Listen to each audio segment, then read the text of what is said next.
And the king of Egypt gathered together an army, like the sand that lies on the seashore, and many ships. And he sought to get the kingdom of Alexander by deceit, and join it to his own kingdom. And he went out into Syria with peaceful words, and they opened to him the cities, and met him.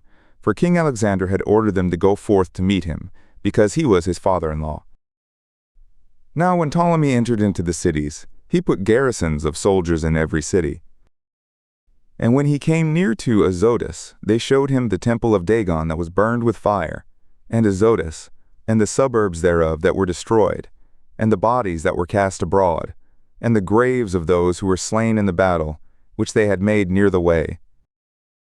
And they told the king that Jonathan had done these things to make him odious, but the king held his peace. And Jonathan came to meet the king at Joppa with glory, and they saluted one another, and they lodged there. And Jonathan went with the king as far as the river, called Eleutheris, and he returned into Jerusalem. And King Ptolemy got the dominion of the cities by the seaside, even to Seleucia, and he devised evil designs against Alexander.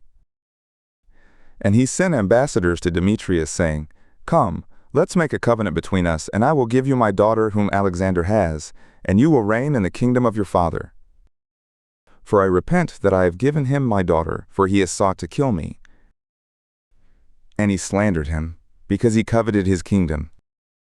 And he took away his daughter, and gave her to Demetrius, and alienated himself from Alexander, and his enmities were made manifest.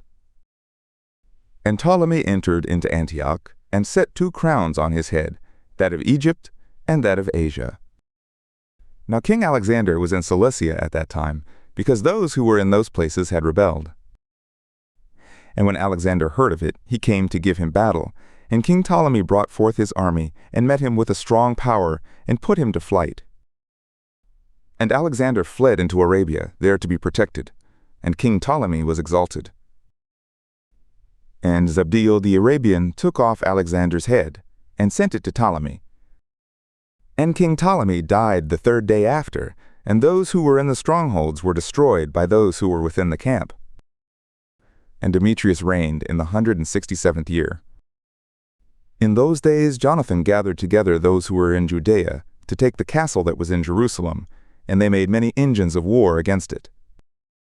Then some wicked men who hated their own nation went away to King Demetrius, and told him that Jonathan was besieging the castle. And when he heard it, he was angry, and forthwith he came to Ptolemais, and wrote to Jonathan that he should not besiege the castle, but should come to him in haste, and speak to him. But when Jonathan heard this, he bade them besiege it still, and he chose some of the ancients of Israel and of the priests, and put himself in danger.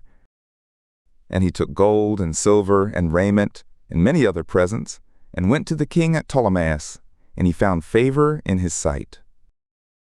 And certain wicked men of his nation made complaints against him. And the king treated him as his predecessors had done before, and he exalted him in the sight of all his friends. And he confirmed him in the high priesthood, and all the honors he had before, and he made him the chief of his friends. And Jonathan requested of the king that he would make Judea free from tribute, and the 3 governments, and Samaria, and the confines thereof, and he promised him 300 talents. And the king consented, and he wrote letters to Jonathan of all these things to this effect. King Demetrius to his brother Jonathan, and to the nation of the Jews, greetings. We send you here a copy of the letter which we have written to Lasthenes our parent concerning you, that you might know it. King Demetrius to Lasthenes his parent, greetings. We've determined to do good to the nation of the Jews who are our friends, and keep the things that are just with us, for their good will which they bear toward us.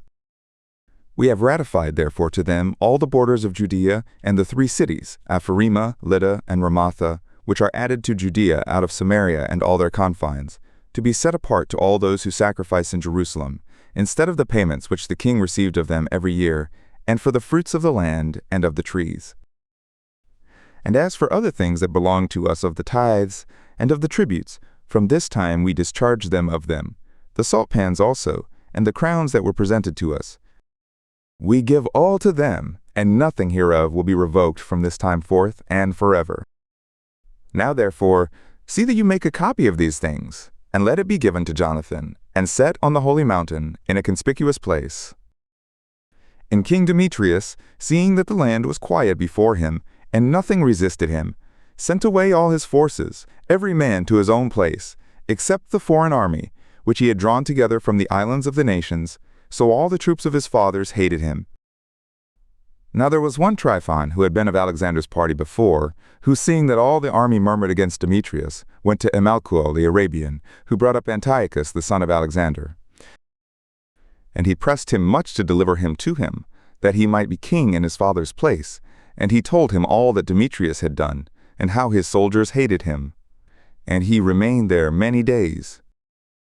And Jonathan sent to King Demetrius, desiring that he would cast out those who were in the castle in Jerusalem, and those who were in the strongholds, because they fought against Israel.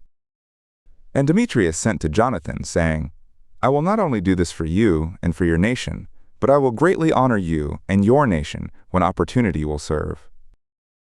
Now therefore you will do well if you send me men to help me, for all my army has gone from me. And Jonathan sent him 3,000 valiant men to Antioch, and they came to the king, and the king was very glad of their coming. And those who were of the city assembled themselves together, to the number of 120,000 men, and would have killed the king. And the king fled into the palace, and those of the city kept the passages of the city, and began to fight. And the king called the Jews to his assistance, and they came to him all at once, and they all dispersed themselves through the city. And they slew in that day 100,000 men, and they set fire to the city, and got many spoils that day, and delivered the king. And those who were of the city saw that the Jews had got the city as they would, and they were discouraged in their mind, and cried to the king, making supplication, and saying, Grant us peace, and let the Jews cease from assaulting us and the city. And they threw down their arms, and made peace, and the Jews were glorified in the sight of the king, and in the sight of all who were in his realm, and were renowned throughout the kingdom, and returned to Jerusalem with many spoils. So King Demetrius sat on the throne of his kingdom, and the land was quiet before him. And he falsified all whatsoever he had said, and alienated himself from Jonathan, and did not reward him according to the benefits he had received from him, but gave him great trouble. And after this Tryphon returned, and with him Antiochus the young boy, who was made king, and put on the diadem. And there assembled to him all the hands which Demetrius had sent away, and they fought against Demetrius, who turned his back and fled. And Tryphon took the elephants, and made himself master of Antioch. And young Antiochus wrote to Jonathan, saying, I confirm you in the high priesthood, and I appoint you ruler over the 4 cities, and to be one of the king's friends. And he sent him vessels of gold for his service, and he gave him leave to drink in gold, and to be clothed in purple, and to wear a golden buckle. And he made his brother Simon governor from the borders of Tyre even to the confines of Egypt. Then Jonathan went forth and passed through the cities beyond the river, and all the forces of Syria gathered themselves to him to help him, and he came to Ascalon, and they met him honorably out of the city. And he went from there to Gaza, and those who were in Gaza shut him out, and he besieged it, and burned all the suburbs round about, and took the spoils. And the men of Gaza made supplication to Jonathan, and he gave them the right hand. And he took their sons for hostages, and sent them to Jerusalem, and he went through the country as far as Damascus. And Jonathan heard that the generals of Demetrius had come treacherously to Kadesh, which is in Galilee, with a great army, purposing to remove him from the affairs of the kingdom. And he went against them, but left his brother Simon in the country. And Simon encamped against Bethsura, and assaulted it many days, and shut them up. And they desired him to make peace, and he granted it them. And he cast them out from there, and took the city, and placed a garrison in it. And Jonathan and his army encamped by the water of Gennesar, and before it was light they were ready in the plain of Asor. And look, the army of the strangers met him in the plain, and they laid an ambush for him in the mountains, but he went out against them. And those who lay in ambush rose out of their places, and joined battle. And all who were on Jonathan's side fled, and none was left of them, but Mattathias the son of Absalom, and Judas the son of Chalphi, chief captain of the army. And Jonathan rent his garments, and cast earth on his head, and prayed. And Jonathan turned again to them to battle, and he put them to flight, and they fought. And those of his part who fled saw this, and they turned again to him. And all those with him pursued the enemies even to Kadesh, to their own camp, and they came even there. And there fell of the aliens in that day 3,000 men. And Jonathan returned to Jerusalem.